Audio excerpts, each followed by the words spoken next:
Bonjour, nous avons le plaisir de vous présenter encore une deuxième fois le professeur Blaté Fekkak, fondateur et président de la Fédération mondiale de la diversité euro-africaine, ex-professeur à l'ISCAE et détenteur de 3 doctorats, un doctorat en gestion, un doctorat en sciences, en sociologie et relations internationales et un doctorat d'État en économie. Pour aujourd'hui, nous avons choisi un thème qui est d'une extrême importance. C'est l'impact du Covid sur les mutations que connaissent les sociétés sous le numérique. Ma première question est la suivante. Face à la montée de la numérisation, peut-on considérer la pandémie du Covid-19 comme un accélérateur des nouvelles sociétés digitales ?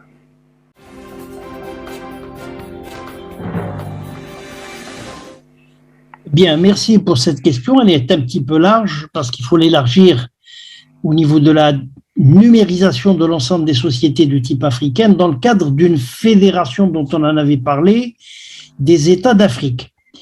Et aujourd'hui, les sociétés numériques ou digitales ne sont pas simplement des statistiques ou des chiffres d'information. C'est un projet de société, c'est une vision avec l'ensemble des États intelligents, c'est avec des leaders visionnaires intelligents qui restent dans l'histoire, ne cherchent pas que des électeurs pour le moment, mais aujourd'hui, pour doubler leur mandat, mais pour aussi travailler pour les générations de type futur et rester dans l'histoire, ils doivent jouer collectif comme une équipe de football pour s'imposer dans un monde où la nécessité de se regrouper comme une fédération, je dirais, des États d'Afrique qui apportent des solutions géopolitiques et géostratégiques. Les 54 États divisés dans le continent manquent de solutions politiques intelligentes, de se regrouper en une fédération, manquent également de solutions sur l'éducation d'une manière générale intelligente, manquent de solutions pour regrouper un peu l'ensemble, je dirais, des efforts de la recherche scientifique et des universités, au risque de tomber dans la gestion déléguée des entreprises publiques, au risque de tomber avec l'ensemble des 54 pays dans la gestion déléguée des nations, voire d'être assisté au risque inévitable de voir une Afrique confiée à la gestion déléguée par la communauté, telle que il est facile de négocier, je dirais, cette espèce de fédération dans le cadre d'une économie circulaire, dans le cadre d'une économie digitalisée. Eh bien, vous avez par exemple la CEDEAO qui a été créée en 1967 avec une quinzaine d'États. Vous avez la CEMAC née en 1994, et qui est entrée en vigueur en 1999, il y a 6 pays. Il y a l'UMA qui est mort-né en 1989 avec 5 pays. La SDAC, c'est-à-dire qui est aussi née en 1980 mais avec 16 pays. La COMESA qui est également créée en 1984 mais avec 21 pays. La SACU en 1910 avec les 5 pays de l'Afrique du Sud, la Goa 2002 avec 7 pays de l'Afrique du Sud, les pays de la CP, c'est-à-dire Afrique, Caraïbes et Pacifique, qui se créent en 1975, mais avec 14 États. Donc la négociation du virage de la numérisation des sociétés peut commencer avec des communautés africaines d'ordre économique qui sont déjà disponibles, et dans chaque communauté économique, il n'y a pas de frontières, il y a la monnaie, mais enfin la monnaie, elle existe uniquement dans le cadre des 15 pays de la CEDEAO, 8 donc font circuler la CFA, et donc c'est une possibilité, c'est une crédibilité pour l'intérêt de leur survie face au bulldozer de la mondialisation qui, elle, n'a pas de frontières, qui casse tout, qui détruit tout, et rien ne lui est sacré. Alors, la digitalisation, je dirais, post-pandémique ou post-sanitaire, elle présente des défis, des enjeux et des perspectives de changement vers un nouveau monde que l'on appelle les nouvelles sociétés de type numérique, avec la dématérialisation de l'Afrique. Le post-Covid ou la pandémie post, c'est un couteau à double tranchant, mais il est aussi un accélérateur de la dématérialisation, du développement, et comme le dit le proverbe qui dit « à tout malheur, il y a quelque chose de bon pour se justifier ». Alors soit le post-Covid-19 est une opportunité entrepreneuriale pour les sociétés de confiance, quand on a gagné cette confiance avec les universités, avec les chercheurs universitaires regroupés, avec la confiance des États open sur l'Afrique, avec les démocraties pluralistes qui permettent de faire émerger des nouveaux leaders politiques intelligents, mais à dimension continentale, et dans leur industrie et dans les projets de société numérique, et je dirais énergétique, voire je dirais aussi climatique. La digitalisation du Covid pose plus de questions sur la recherche scientifique dans les sociétés de confiance, pas les sociétés de méfiance, qui valorisent d'abord l'université, d'abord les chercheurs, que les résultats, je dirais, préparatoires d'une société qui est capable ou pas d'accélérer la numérisation de leur activité politique au service de leur nation. Elle pose également l'impression sur la croyance dans les sciences ou au niveau des scientifiques et l'attitude de certaines des certitudes, je dirais, religieuses, et elle pose aussi une opportunité presque de rattraper le retard culturel et le décalage technologique par la numérisation de la société, plutôt qu'une société de méfiance qui est séparée par l'accueil des valeurs, je dirais, scientifiques d'une nouvelle société à la fois, comme je disais tout à l'heure, climatique, énergétique et surtout, comment dirais-je, numérique.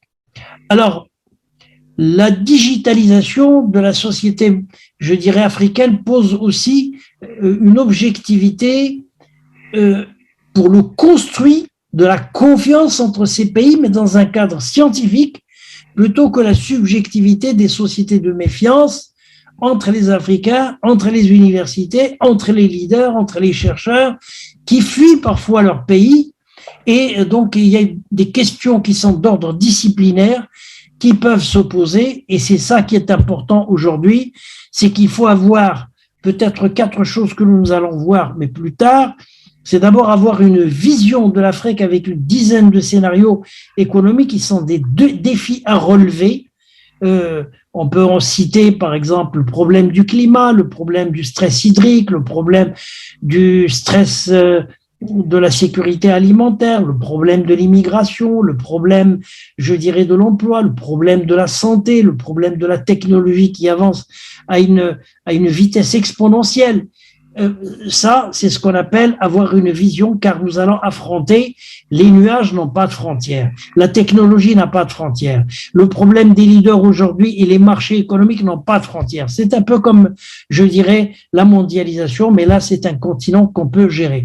Deuxième chose, il va falloir faire et aider cette espèce de société africaine où il y a des sociétés qui fonctionnent avec, qui est bicéphale et qui est à 2 vitesses. Troisième chose, il faut trouver un modèle, je dirais, économique open avec des sociétés de type numérique. Et là, c'est très important pour que les chercheurs puissent travailler. Et on expliquera ça avec 3 ou 4 théories du 21e siècle qui me semble important. Voilà pour la première question. Merci beaucoup, le professeur Fkak. Donc, nous savons très bien que le sujet est assez pertinent. Donc, nous allons Dans un premier temps, nous arrêter à 3 questions parce qu'il y a beaucoup à dire et comme vous avez déjà fait beaucoup de recherches à ce sujet, donc nous allons passer à la deuxième question qui est très très importante aussi. Alors, quelle est votre vision de la digitalisation de la société marocaine et de l'Afrique? Pouvez-vous nous donner des exemples d'accélérateurs des secteurs économiques ou industriels?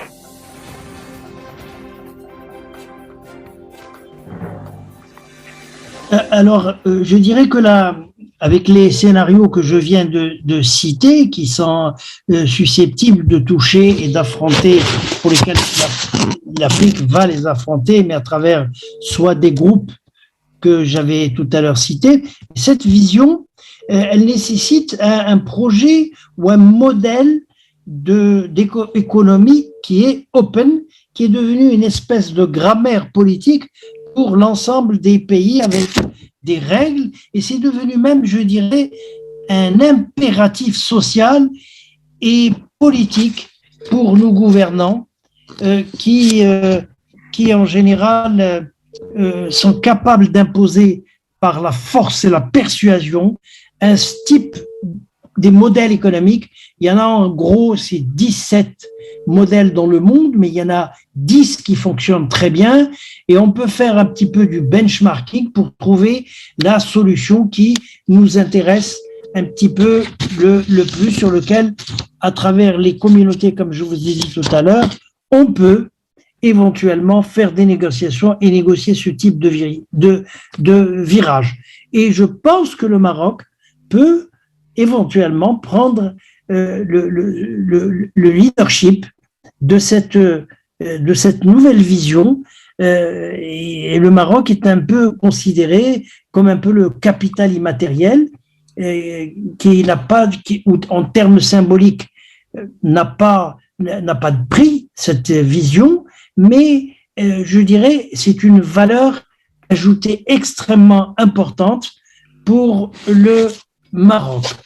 Alors, au niveau des exemples, il y en a peut-être plusieurs, mais je pourrais donner des exemples sur le numérique qui nous permet donc d'avancer. D'abord, je ne parlerai de ça que dans le cadre je dirais, d'une fédération des États d'Afrique, car il faut des préalables, il faut préparer donc le terrain avec un nouveau logiciel de raisonnement, le raisonnement des coups d'État, le raisonnement des militaires au pouvoir qui transforment la société civile en caserne et les citoyens comment dirais-je, en deuxième classe. Ça pose énormément de problèmes. Donc cette fédération, comme je dis, doit s'inscrire dans une société numérique, doit s'inscrire dans une société énergique, doit s'inscrire dans une logique climatique, et elle doit également s'inscrire dans une économie de type circulaire, ce qui veut dire en termes pour les gens qui ne sont pas économistes, c'est-à-dire une société sans déchets, car la société dans la nature, il n'y a pas de déchets, c'est du biodégradable et qui se reprend. Donc c'est ce qu'on appelle un petit peu les modèles de type économique. Alors, il y a 5 sociétés qui peuvent nous donner des exemples. C'est ce qu'on appelle les GAFAM. Alors, je rappelle, le GAFAM, c'est Google, c'est Apple, il y a A, c'est Facebook, c'est Amazon, et c'est, je dirais également, il faut ajouter GAFAM, Microsoft. Alors, les marchés aujourd'hui, les créateurs de ces sociétés s'arrangent un petit peu les Américains, car les marchés n'ont pas de frontières économiques. Leur produit est un produit des GAFAM, et ce sont des produits qui sont en réalité internationaux, mais qui, avec Internet, deviennent des marchés qui sont intérieurs. Donc c'est un produit qui touche le monde entier. Personne aujourd'hui ne peut se passer des Wi-Fi ou des réseaux sociaux ou d'Internet. La deuxième chose qui s'impose, c'est que l'anglais lui-même, ou les langues latines avec lesquelles on écrit l'ensemble, s'impose, je dirais, dans le modèle économique et scientifique. Et le raisonnement, le logiciel de raisonnement d'un Américain aujourd'hui, ou d'un Européen peut-être demain, c'est qu'il n'a pas besoin de devises étrangères. le dollar et l'euro, qui sont dans des paniers de sécurité dans de nombreux pays dans le monde, où il faut peut-être ajouter le yen et la monnaie, la devise chinoise. En réalité, dans ce type de panier, l'Américain n'a pas besoin de devises étrangères comme celui qui habite en Europe, parce que sa monnaie est une monnaie convertible, est une monnaie reconnue par tout le monde, et surtout le dollar depuis Bretton Woods, qui remplace, la monnaie remplace l'or, ce qui veut dire que l'Américain, lorsqu'il veut acheter quelque chose, le monde entier, sans frontières, c'est un marché de type intérieur. Et en plus, il a l'impression que Dieu ne comprend que l'anglais. Il ne comprend aucune langue. Alors, si nous prenons quelques exemples, quand nous regardons par exemple WhatsApp, qui a aujourd'hui 8 ans, il a 56 employés, il est né en 2014, donc 6 ans, aujourd'hui ça fait 7 ans, et il fait un chiffre d'affaires de 20 milliards de dollars en 1919 et 20. C'est quand même immense. Vous vous imaginez une société qui a 6 ans et qui fait ce type de chiffre d'affaires. Elle fait, en chiffres, c'est ahurissant. Elle a 100 millions, par exemple, d'utilisateurs quotidiens. Il y a 1300 millions d'utilisateurs qui sont actifs. C'est 55 millions de messages qui partent tous les jours de WhatsApp. C'est un dispositif qui a 60 langues et il est disponible et contrôlé par 56 personnes, 180 pays. Le marché est sans frontières, il est virtuel. Voilà ce qu'on appelle la société de type numérique. Ce n'est plus des petites sociétés. Si maintenant je prends Renault, que nous avons au Maroc et qui est dans 40 sites, dans 40 pays. Enfin, 19 pays, mais qui a 40 sites. Renault a à peu près 181 000, un peu plus, de salariés dans le monde. Renault a un siècle. Elle est présente dans 40 sites de production qui sont différents. Des sites avec des structures dans le cadre ce qu'on appelle le offshoring. Alors, le offshoring, ce sont des zones internationales qui sont en dehors de la douane, où il n'y a pas de policiers, où il n'y a pas de muqaddam, où il n'y a pas de gouverneur, personne ne peut rentrer, car il y a une douane. Ceci pour leur protéger contre les trucs de corruption. Ils peuvent faire sortir ce qu'ils veulent et ils font rentrer. Ce qu'ils font, c'est qu'ils louent les structures et les équipés, et ils font rentrer un certain nombre de gens dans leur propre école qu'ils forment, et ils payent, non pas en devise, mais en monnaie locale dans les 40 sites, la sécurité sociale, le salaire, mais personne, pas de syndicat, pas de défense de leurs propres valeurs. Ça, c'est une façon, je dirais, d'un site intelligent, mais elle est dans 40 sites dans 19 pays. Eh bien, par rapport à WhatsApp, vous imaginez un petit peu la différence. Un siècle, à peine, elle fait 18 milliards. Vous avez PSA également, qui a un taux de croissance de 6,8%. En 2020, elle a 215 000 salariés dans le monde. Voilà, c'est ce qu'on appelle les économies qui sont open. Et donc, je reprends, ça c'est le deuxième exemple. Le troisième exemple que l'on peut prendre également, c'est l'idée des taxis qu'on appelle les VTT ou les taxis comment on appelle ça, de Uber Taxi. Alors, le taximan Uber, c'est des cartes professionnelles. Eh bien, vous en avez à peu près 60 000 de taxis, en plus avec les VTT, ou bien avec ou sans chauffeur.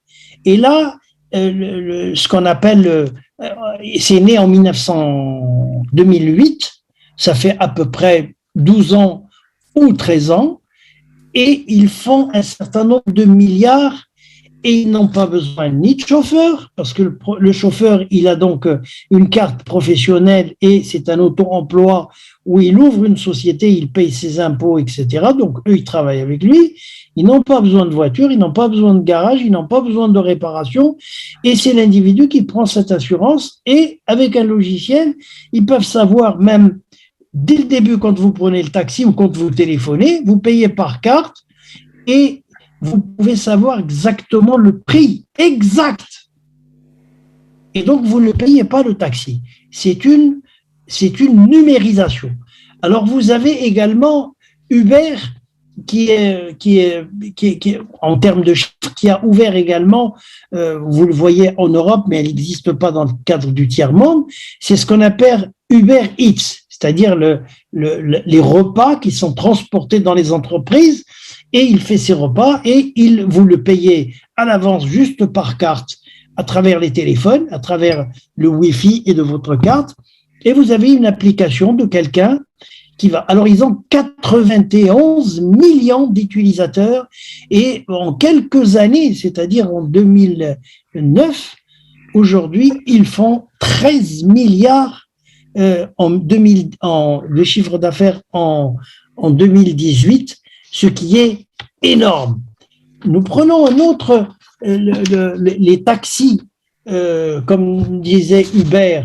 Donc, si vous prenez, en France, ils ont occupé une place sans investissement, puisque le chauffeur, il est obligé d'avoir sa propre voiture, il est obligé d'avoir son assurance, son taxi, tout le professionnel, donc ça coûte beaucoup moins cher, ça concurrence les taxis. Alors, si j'ai ici le tableau en face de moi, qui est la France, c'est 45% du marché qu'ils ont pris. Au Royaume-Uni, c'est 68%. Vous avez la qualité et vous avez la qualité, vous avez également le prix et vous avez la rapidité plus la propreté. Et c'est une numérisation qui coûte beaucoup moins cher pour le cadre du client. Vous avez en Italie, c'est 42%, et en Espagne, c'est 22%, et en Allemagne, c'est à peu près 39%. Je prends un autre exemple, peut-être le cinquième, c'est TikTok. Le TikTok pour les jeunes, c'est symboliquement, ils ont dépassé aujourd'hui les 50 millions. Donc, ils ont fait 44 800 000 d'euros à travers le TikTok, puisque derrière tout ça, ou derrière Facebook, c'est les publicités qui sont derrière, mais le client, lui, ne paye pas, mais c'est une façon très intelligente de ce qu'on appelle la digitalisation ou l'intelligence artificielle, qui permet d'avoir ce qu'on appelle une économie de type qui est open, et les usagers sont sans frontières. On n'a pas besoin de religion, on n'a pas besoin de formation particulière. Je prends également un autre exemple, c'est Airbnb. Je vais la comparer, si vous préférez, avec Hyatt Regency. Alors, Airbnb est né en août 2008, ça fait à peine 12 ans, ou même, je dirais, 13 ans, à San Francisco, en Californie, par deux individus qui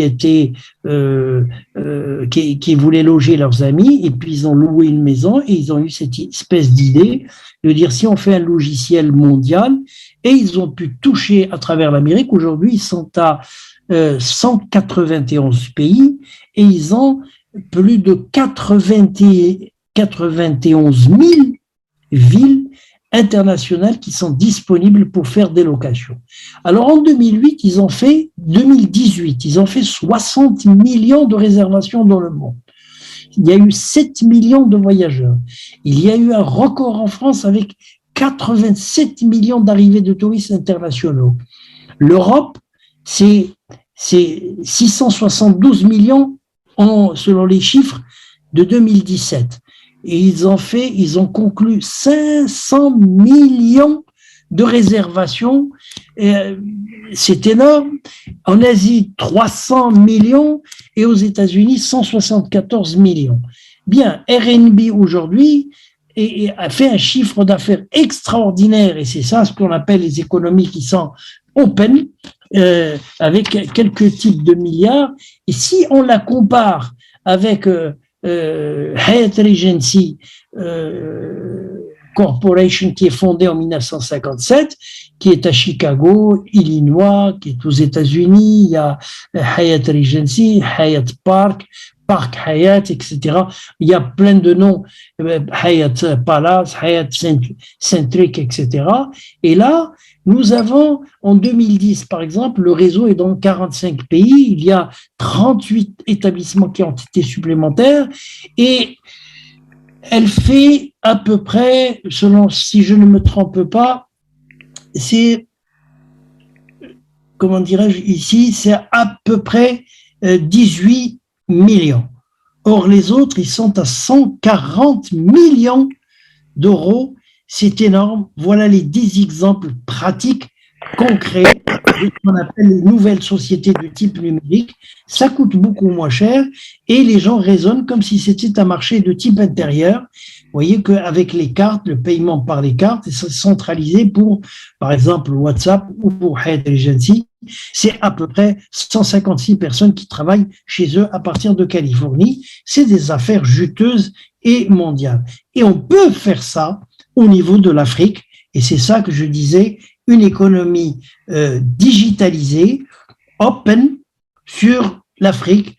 Ce qu'il faut, c'est des hommes politiques intelligents, c'est une population intelligente, c'est des villes intelligentes qui doivent négocier ce virage de la mondialisation.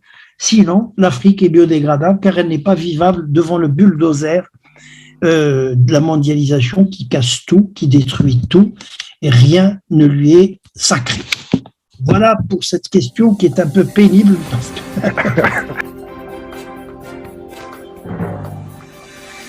Merci beaucoup, professeur Fkak. Donc voilà, c'est toujours un plaisir de vous avoir et de discuter avec vous ce genre de sujets qui sont à l'ordre d'actualité, évidemment. Et je crois que nos éditeurs, ils apprécient beaucoup, surtout votre logique, votre façon d'analyser les choses.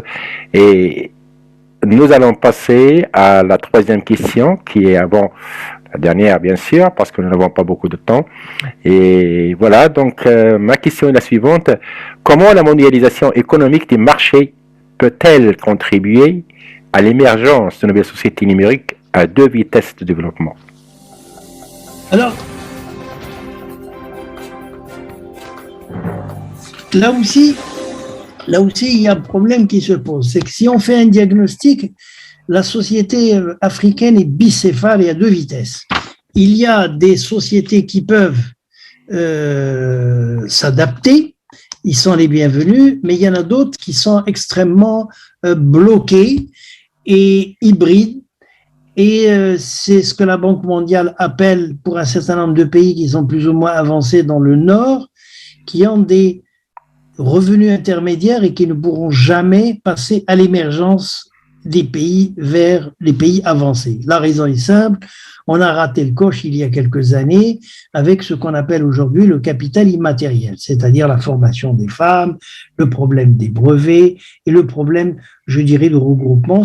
Tout ça, c'est de l'intangible parce que c'est assez important. La femme qui a un enfant, qui a 2 ou qui a 3, c'est la première école de socialisation de l'enfant. Si elle ne lit pas, si elle est analphabète, forcément l'enfant n'a rien à hériter que 0 héritage, 0 culture, et là ça pose énormément de problèmes. Alors, ce qui fait que le Covid-19 aujourd'hui devient à la fois un accélérateur, mais aussi qui est une crise économique au niveau du climat. Il va falloir, le climat c'est bien pour nous, peut-être au Maroc si on fait attention, mais le climat ou les nuages n'ont pas de frontières, ils sont en haut. Les choses qui sont toxiques, un peu comme les îles de Canaries, ça passe à travers, au niveau des ciels, à travers des courants d'air vers l'Europe. Donc il n'y a pas de type de frontière, donc il va falloir, très important. Mais si je résume, les États africains sont depuis 65 ans indépendants. Et alors, on se peut se poser la question à travers ce type de diagnostic. Il y a l'eau, l'électricité, peut-être les trams, le offshoring, l'aéronautique, l'automobile, les ramassages d'ordures, on ne sait pas les faire. Ce sont les Européens qui viennent, et ça s'appelle la gestion déléguée pour des contrats de 35 ans. Et l'Afrique est dans cette situation aujourd'hui. Elle n'est pas capable de gérer l'eau. Où sont ces ingénieurs? Où sont ces partis politiques? Comment se fait-il qu'on arrive à un moment donné de donner à 3 ou 4 personnes qui sont dans le cockpit de l'avion, qui décollent, et que les autres sont simplement des travailleurs? On voit bien les gens qui sont dans les trams de Rabat, de Casa, ou dans d'autres villes, ou en Algérie, par exemple, sur le problème du métro. Mais ce ne sont que des chauffeurs. Mais tout est géré par les ordinateurs, par le numérique, mais par les Européens. Les autoroutes aujourd'hui, demain, il peut y avoir aussi les hôpitaux. L'école, c'est une catastrophe. La santé est une catastrophe. Alors, finalement, ces pays-là, tous, sans exception, vont passer à ce que j'ai appelé les risques de passer vers une gestion, la nation déléguée, parce qu'ils ne sont pas capables. Et ceux qui ont un petit peu de lumière, eh bien, comme les démocraties internes dans les partis politiques, et qu'il y a des blocages pour une raison ou une autre, on bloque l'histoire, eh bien, le pays prend du retard, et puis il y a la fuite des cerveaux, et ils sont utilisés, parce que les États-Unis et l'Europe, quand elles reçoivent quelqu'un qui a fait son doctorat et que vous avez formé pendant, ou un ingénieur, ou des infirmiers, peu importe toutes les professions, eh bien, vous leur avez donné une possibilité d'avoir quelqu'un que vous n'avez pas formé pendant 18 ans et qui va, cette production, au lieu de la faire dans votre propre pays, va la faire donc à l'extérieur. Alors, tout ceci pose donc un problème de vision un peu catastrophique ou un bilan chaotique, mais il n'y a pas de transfert de technologie. Je prends par exemple Nord 1, Nord 2, Nord 3 ou Nord 4, sont gérés par des Espagnols, mais toute la technologie à 99%, elle est allemande parce qu'on doit faire donc le transfert de l'énergie pour une raison, donc dans le 7e congrès que l'on appelle la COP, le Maroc, à travers un des ministres, que Dieu ait son âme, un ami qui s'appelait le professeur Laraqi, avait dit qu'il peut y avoir une compensation pour ceux qui polluent, et ceux qui ne polluent pas, on peut acheter, comme le Maroc, il y a pratiquement 3 ou 4 millions de voitures, et le parc lui-même, 80%, c'est presque des voitures de collection qui ont plus de 20 ans avec des taxis, et il en est dans d'autres. Le risque, c'est que les voitures venant de l'Europe risquent ils ont une poubelle, c'est donc les pays de type africain. Alors finalement, il n'y a pas beaucoup de pollution, mais il va être pollué en disant nous voulons l'industrie, peu importe, des industries de type polluante.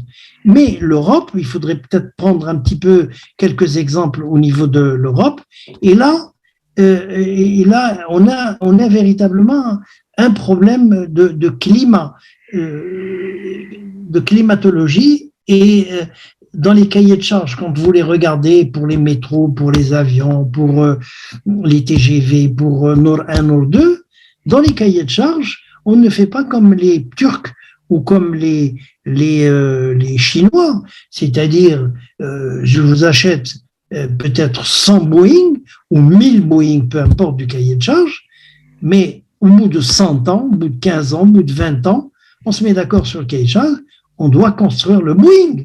On doit construire avec les plaques tectoniques que l'on achète un peu en France, en Allemagne et en Chine, les plaques voltaïques que l'on met pour le solaire, la centrale solaire, on doit savoir les faire. Or, si on n'est que consommateur et qu'on achète presque 90% de l'importation sans qu'il y ait ce qu'on appelle aujourd'hui la compensation industrielle, qui est le terme utilisé par les sociologues dans le temps pour des économies, pour les développements endogènes, que l'on appelle le transfert de technologie. Il faut le prévoir dans les cahiers de charges. Ça, c'est extrêmement, je dirais, important. Alors, en dehors de l'emploi, en dehors de ces stratégies des multinationales, qui cherchent elles-mêmes les pays qui sont low cost et qui viennent s'installer. Donc, qu'est-ce que ces pays gagnent de tout ça? Probablement l'emploi, mais ça me semble important de poser cette problématique de ce qu'on appelle les PPP, le partenariat public-privé, mais en réalité, dans les pays européens, il se passe entre le public et le privé, car la gestion à caractère privé est supérieure, je dirais en termes de rentabilité, à la gestion à caractère public. Or là, quand on fait du PPP, ben c'est des entreprises de type française ou allemande, européenne publique qui viennent travailler ici avec le public. Et là, le problème se pose au niveau de ce qu'on appelle en anglais l'offset et je dirais cette gestion déléguée des autoroutes, des centres d'appel, c'est un outil d'investissement bien sûr pour le Maroc et c'est eux qui le gèrent, mais au niveau de l'Afrique, ça pose un problème où on peut aller jusqu'où? C'est pour ça que je dis il y a des risques d'avoir une nation complètement gestion déléguée avec des gouvernants qui veulent garder le pouvoir et qui restent. Il va falloir changer le logiciel de raisonnement. Et là, le paradoxe n'est pas très apparent pour les 24 talents, par exemple, marocains, même au niveau du football, les 24 joueurs qui ont représenté le Maroc et qui ont représenté pour le Sénégal les 24 ou la Tunisie ou l'Algérie c'était le Nigeria qui ont représenté le Maroc durant le mondial 2018 en Russie, sont tous des binationaux qui ne sont pas nés au Maroc, qui ne sont pas nés en Algérie, qui ne sont pas nés au Sénégal, qui ne sont pas nés dans le Nigeria et au Cameroun. Alors finalement, on se demande pourquoi, si on fait appel à ces talents extraordinaires, ordinaires en Europe, mais ici qui ils paraissent extraordinaires pour représenter les couleurs, le drapeau, toute une nation en effervescence, pourquoi on ne le ferait pas pour la fuite des cerveaux? Donc, il y a forcément un des problèmes qui risque, je dirais, de se poser pour le futur. Alors, je pourrais éventuellement terminer aujourd'hui de dire, attention, que la mondialisation va inexorablement vers une démocratie open mais pluraliste, pour éviter des actions collectives du terrorisme national et international à connotation religieuse, dont la pauvreté et l'ignorance parfois jouent un rôle extrêmement important. Comment je dirais, avec cet esprit fragile, avec des missions, avec une politique un peu destructrice d'un certain nombre de pays, à la recherche de la paix, de la sérénité, du vivre ensemble, mais aussi sans partager les bénéfices de l'économie de certains pays. Là, le problème se pose également pour des députés. Nous avons vu les élections au Maroc, mais c'est la même chose en Algérie, en Tunisie, puisque je suis le secrétaire général de Maghreb Plus depuis pratiquement 14 ans.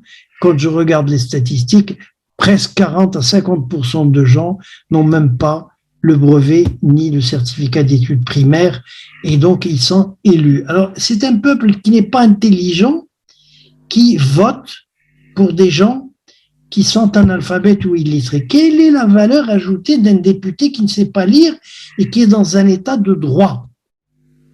Ça pose effectivement des problèmes. Alors, ce que je voulais dire, c'est qu'on doit avoir aujourd'hui dans le logiciel, dans le monde de raisonnement, c'est qu'avec la mondialisation aujourd'hui, c'est la fin des économies de rente au profit des régions compétitives. C'est la fin, je dirais, des rentes de situation politique au profit de la méritocratie des compétences.